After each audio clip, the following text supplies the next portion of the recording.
এই সরকার দুটি দলের উপরে, একটি তাদের নিজস্ব সৃষ্ট দল আর একটা পুরনো দল, এদের উপরে ভর করে সরকার টিকে আছে।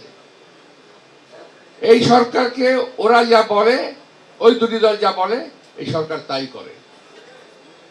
সর্বশেষ প্রমাণ হলো একটা প্রতীক নিয়ে, নির্বাচনী প্রতীক। আমি প্রমাণ করে দিলাম আপনাদের। ওরা যা বলবে সেটাই করতে হবে। এরা কারা? এরা কোত্থেকে এলো?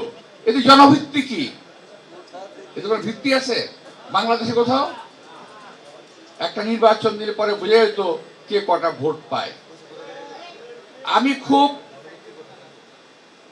খুব আশঙ্কা করছি এই দলগুলোকে জেতানোর জন্য সরকার যে কোনো অবৈধ প্রক্রিয়ার আশ্রয় নিতে পারে।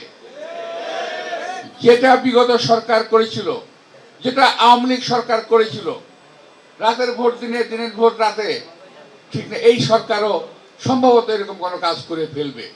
নইলে এই সমস্ত অনাকাঙ্ক্ষিত লোকজন, এই দেশের লোকের, এই দেশের জনগণ যাদেরকে প্রয়োজনীয় মনে করে না, তারা আজকে লম্বা লম্বা কথা কিভাবে বলে আমি বুঝতে পারি না।